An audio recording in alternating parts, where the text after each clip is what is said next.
And it's another great morning. Good morning. Welcome to the Daybreak Show. I am the Sultan.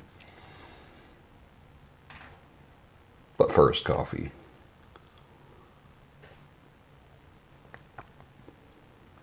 Yeah, it's the Guatemalan today.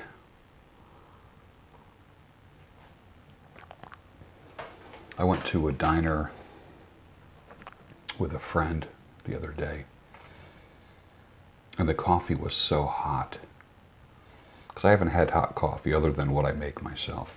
I guess after somebody burned themselves on hot coffee several years ago at McDonald's, all the restaurants, in order to reduce or eliminate liability, they lowered the temperature on their hot coffee. So it's really warm and slightly hot, but not really hot anymore. And this diner had hot coffee. The first sip was like, yes, mofo, hot coffee. What have we created in society where even hot coffee is demonized? Somebody do some research for me. Put a comment down below how much that ignoramus won in the lawsuit about hot coffee. It's hot fucking coffee. These are the same people. I'm in the hair industry. Okay. You buy a curling iron to do ladies' hair, a flat iron. There's a tag on it that says for external use only. Excuse me? Like, what? Like, what circumstances and what events made that possible where they have to put a warning on it saying this is for external use only? The subtext being, do not put this inside yourself. It's the same people that burn themselves on coffee. Caution, hot coffee. Well, no shit. Oh, here I am getting me going first thing in the morning. But welcome to the Daybreak Show. Let's get started. I had some haters first thing this morning and I was dealing with it, so it kind of got me in a little bit of a mood. Creative flow always leads to cash flow. If you are not in creative flow, it's like the faucet of your cash is just getting turned off to a drip, drip, drip. Crank up the creativity, crank up the cash flow. Even if you have to escape for 10 minutes a day, I know you're grinding, I know you're working hard. If you got to escape for 10 minutes a day somewhere and let the creativity build up somewhere, do something that sparks your creativity, then do it. Think bigger than your critics. Your haters are stuck while you are light and airy and free. You must think bigger than the people who criticize you.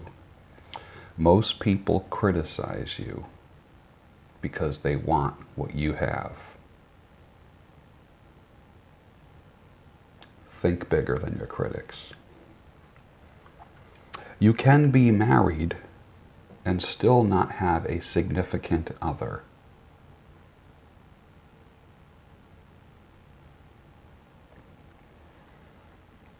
You cannot legislate morality, and you can't truly deplatform the truth. It's going to work its way out. Did you notice they only try to silence truth tellers, not liars? I'm really not into this, like, I guess yesterday was International Men's Day or Man's Day or something like that.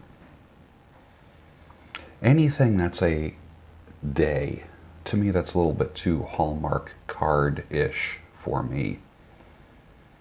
It's like throwing me a bone. But if I try to say, let's just end all the days, then I'm sexist, racist, phobic of some blankophobe, fill in the blank. I'm just not into this whole day, because what's happening is we've created fake holidays and fake reasons for celebrating. You woke up today, you're healthy. That's a reason to celebrate. You don't need an international fill in the blank day for yourself. If you didn't do anything wrong, then you have nothing to worry about, they used to say. It still holds true today. If you didn't do anything wrong, you have nothing to worry about. Now, of course, it might be different in the court system if you're in a custody battle or a divorce case. You can do nothing but be portrayed as being evil. Then you have a lot to worry about. Those of you who've been through it and have put your hand on that mockery of a Bible, and I'm a Christian person, and I like the Bible, and I believe for me, I believe it's God's Word. I do. But I've always felt like I was mocking it when I put my hand on it. And my attorney said, oh, tell the truth. Just always tell the truth. And I did. It didn't get me anywhere in court. Nowhere in court. Nowhere. I never exaggerated, never lied, but I got hammered as if I did. And that was years ago. I'm long over it. But I'm telling you right now, let your yay be yay and your nay be nay. Tell the truth, but don't be a victim. He doesn't know whether to wind his ass or scratch his watch. One of the best insults in the English language ever.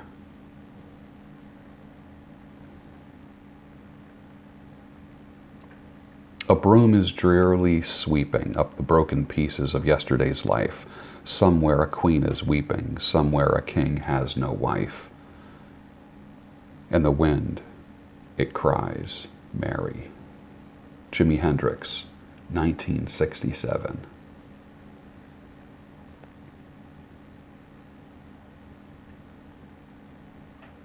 Imagine a partner where you don't say, you complete me, but rather you compliment me. I don't want to complete anybody. That's way too much work. Half my hair is gray from trying to complete people in the past. You're a whole being, not half of a being. You don't need anyone to complete you.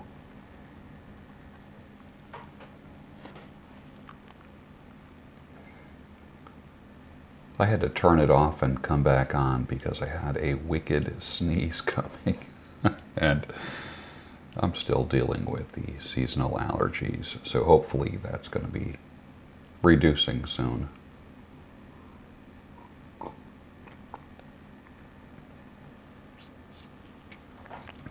In the same way that pipes bring back memories to me, cigars just take me to another time as well. Here we go with another distinctly and unapologetically male rant and walk down memory lane. So many people are fond of pipes and pipe tobacco. It reminds them of their dads, their uncles, neighbors, professors. And I wrote about it in a blog back in 2008, 10 years ago, when I was writing on masculinity and cigars and pipes for a very, very popular blog in the country, where I was the top conservative blogger 10 years ago in my state and in the top 25 in the country 10 years ago.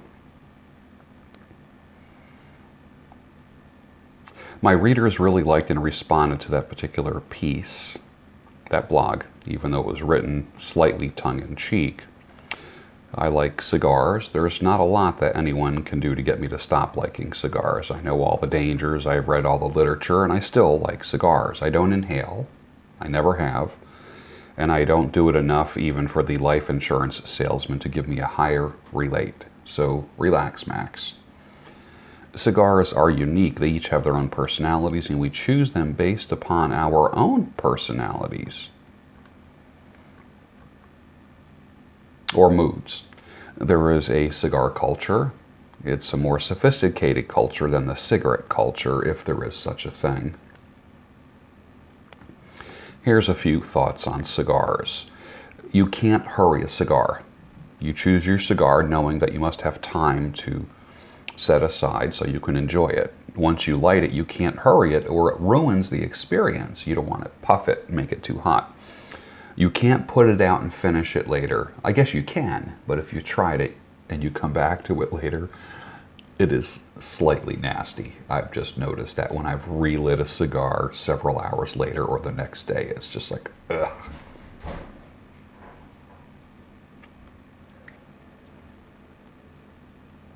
Actually, you only do that once and you clearly remember the experience. It's like touching a stove or putting your hand in a snow blower. You do it once and you learn. A relit cigar is nasty and does not give you anywhere near the experience that you originally set out to have. So if you don't have that 20 to 90 minutes set aside, don't do it. No such thing as an impulsive cigar smoker. Cigar and impulsive do not fit in the same sentence. You can't hurry it, you have to plan. It forces you to think ahead, or at least there's no such thing as a cigar break unless you have a really tiny cigar. All your coworkers run outside for a quick smoke to get a nicotine fix, but not you. You have self-control. You don't smoke a cigar for the nicotine. There's more efficient ways of getting nicotine if that's your thing. A cigar is planned and thought of as a reward for your hard work at the end of the day. It's similar to a pipe with all the fussing and all the gadgets. The cutters, should you cut it or nip the end, or like the Three Stooges did, just bite the end off of it? Is it properly humidified at 70% and 70 degrees, affectionately known as the 70-70 to cigar aficionados? What wrapper are you going to have? The Cameroon, the Maduro, the mild Connecticut. Each has its own distinctive aroma. Does it have long or short filler? Is it machine made or is it hand rolled? I love the sign for cigars, a classic Nicaraguan cigar whose motto was lovingly rolled on the thighs of Nicaraguan virgins. I mean, don't you just want that cigar? Oh my, how could you not possibly fall in love with it? The mental picture of that young Nicaraguan woman as she sacrificed for you is just overwhelming. All right, now snap out of it. I know you're thinking about Nicaraguan virgins. You can't hurry it. As I said, you have to plan it. You got to think about it. You have to have the time set aside for it. There's times where I have had a cigar in my pocket and I would take it out during the day, sometimes like in my shirt pocket, take it out, just like take it out of the wrapper and smell it, put it back in the wrapper, put it back in my pocket, because it was a little treat. I knew what was waiting for me after work. And how you light it is important too. Did you use a wooden kitchen match or a butane lighter? But never use a Zippo, because that would impart a petroleum-like smell to the cigar, thus ruining the experience. So you have to do it right, according to some people. I light my cigar with pussy hats and baby seals. I don't care. I'm not that big of a purist. The purists will tell you about humidification, the richness of the smoke, and the actual aroma of the cigar before it's lit. They talk about the aged tobacco, the island or the country where it was grown, the length and the ring size. The length is exactly that. The ring size is actually the diameter of the cigar.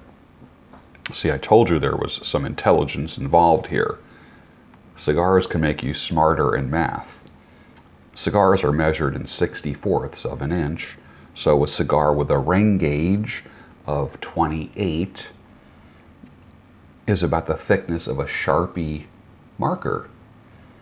A cigar with a ring gauge of 55 is a little smaller than the diameter of a quarter. My preference is 5 by 54, which means I like a cigar that's 5 inches long and has the diameter of a nickel, maybe bigger. That is good for about an hour if you smoke it correctly. One puff about every minute or two is good. Never inhale, never hold the smoke for too long. You're going to gag, you're going to get high, or you're going to get sick, or you're going to have to lick the ground to get the taste out after, or all of the aforementioned. Again, you only do that once or twice. Bigger cigars burn cooler than thinner cigars. You would think it's the opposite, but it's not. Cooler is better. I know it sounds counterintuitive, but there's nothing worse than a burnt cigar flavor. What you really smell in the cigar is the oils that occur naturally in the tobacco leaf as they are being combusted. Try to keep the ash of a cigar about an inch long. For some reason, that's the ideal length to keep the ember at the proper temperature. Many guys will carry a cigar all day and occasionally take it out and smell it and then put it back in its cellophane wrapper or tube case. That's one of the things that I've done. I enjoy that. I love the smell of a good cigar even before it's lit. That's the beautiful thing. That's part of the experience for me. I enjoy that experience about once a week in the summertime. In the wintertime, maybe once or twice a month. And I always do it outside. It's either on the back step or the back deck or out and about. Never in the house. That's just me, because I have pets. And I just don't want my house smelling like a cigar. That's just not my preference. It's a time that I look forward to. I watch the smoke rise and disappear. I think about the day that I had. I think about my life. I ponder possibilities and I dream a little bit. I'm in no hurry, and when I'm done, I feel like I just got out of a jacuzzi or a 90-minute massage, the best therapy session, and 1,000 compliments from my closest friends. I know many men feel the same way, but they would never admit it or say it in those terms. If you can have that experience with a friend or two and maybe enjoy a favorite adult beverage, then it's absolute bliss. And I said all that to say this. Cigars are so much more than the experience for me. I like the fussing, I like the routine, I like the outcome. What I get out of it is the memories that it stimulates for me. My grandfather smoked a cigar, and I loved my grandfather dearly, cigar and all. It reminded me of him. Every time I smell a cigar, I think of my grandfather. People I liked as a kid smoked cigars. Every Italian guy I knew smoked a cigar. There were some who I thought had cigars surgically attached to their mouths because they were never without a cigar, always. Even if it wasn't lit, there was a cigar that was almost like wet and mushy hanging out of their mouth. Some people look at that and think it's gross, whatever. But to me, that's a very endearing memory. At 6 o'clock every night, you would smell the aroma of cigars wafting through the neighborhood, which only meant one thing. All the working class men were done eating dinner and were outside having their cigars. You could stick your head out the front door of my house, look to the left or to the right, and see the dads with their cigars on the front stoops. We called them stoops, not steps. Some of you people will understand that. Some had newspapers with them. Some were indulging their kids in red light, green light, or Simon Says.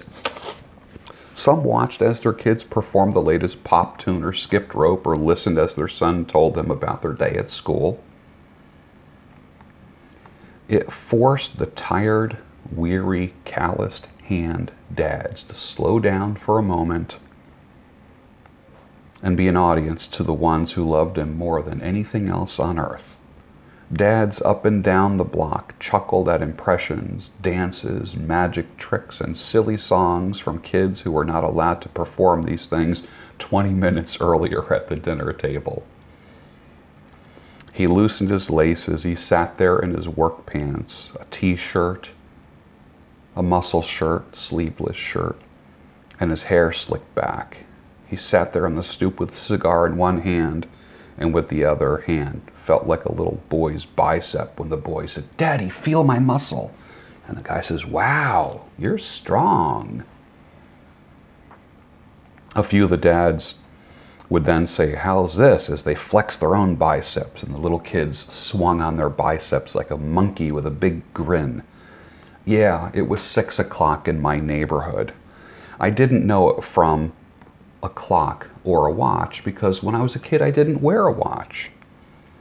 I knew it because it smelled like 6 o'clock in my neighborhood. Yes, the beautiful smell of 6 o'clock. Dads, grandfathers, neighbors. We didn't know what ring size was. We didn't know short filler from long filler. We didn't care what wrapper it was. We didn't care what vintage or what island it was from. It was from the smell of an era long gone. Now, I'm a father, a man, and when I wrote this, I was nearly half a century old. Now I'm closer to 60 than 50. My dad is a grandfather now, 4 times over. I live in a world where few friends still have both of their parents. I have both of mine at close to 60. I'm very fortunate. Thank the Lord for that. The memories I have of my grandfather are aromatic memories. The sights, the sounds, the smells. Only few sights and sounds take me down that memory lane, but it's the smells that bring me there in a split second. I'm sure my dad doesn't remember this, but I remember sitting out back with him one night in Florida where they've lived for more than a quarter century. Mom went to bed a couple hours earlier, and I said to Dad, "Let's go outside and have a cigar." He poured some Crown or Chivas, I don't know what it was, for both of us. Put some ice cubes in it. We sat out back with cigars in one hand and glasses in the other. The lights were out. It was pitch black, so the Florida bugs wouldn't eat us alive. I remember they were Bauza cigars from Mike's Cigars. I remember that specifically. They were a 5x50 Robusto. Both were lit. All I could sense of Dad, now remember we're sitting in the dark, and all I could sense of Dad was what I could see and smell. I could smell the aroma of the cigar. I would see it glow brighter as he puffed on it periodically. I could hear the jingle of ice in the glass as it tipped up every now and then. We didn't speak much. I have no memory of the conversation, actually what we talked about, but I do remember the smell, the sound, and the sight, and I will never get that out of my head.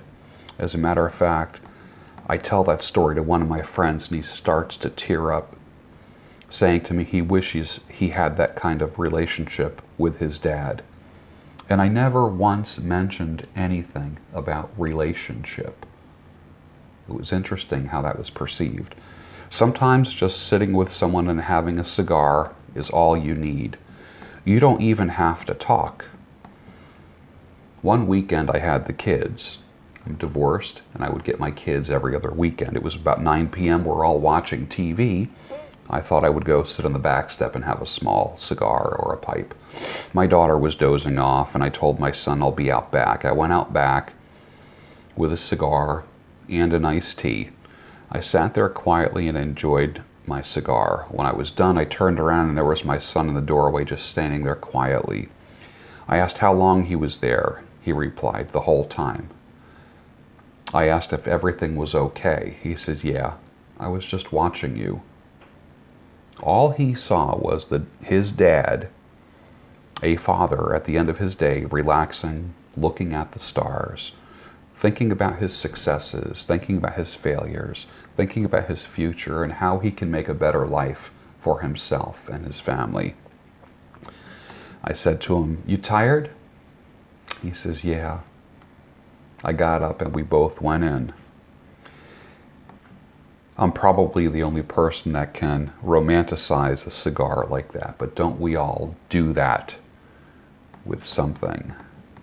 Oops, I gotta run. It's cigar o'clock. I hope you like that. That's the kind of writing that I do, that evokes emotions. I wrote that for a very popular blog back in 2008. I might bring back a blog, or as many people have been urging me to do, bring back or start a podcast, which is the spoken version of a blog that people can listen to, obviously, on their way to work, when they're doing nothing, when they're cleaning, when they're doing dishes, when they're doing laundry, doing yard work, working out in the garage. So there might be a podcast in the future. And with that, I just want to say thanks for joining me on today's Daybreak Show. Still looking for a coffee sponsor. I actually have been going through all of these Sam's Choice coffees in the past couple of weeks, and I'm actually enjoying them. I'll probably do a little tutorial on the Sam's Choice, which is basically the Walmart coffees. I get the beans and I grind them. I prefer grinding my own beans. And I also like roasting and grinding my own as well, but we'll get into that more in the future. Have a great day today. Life is short.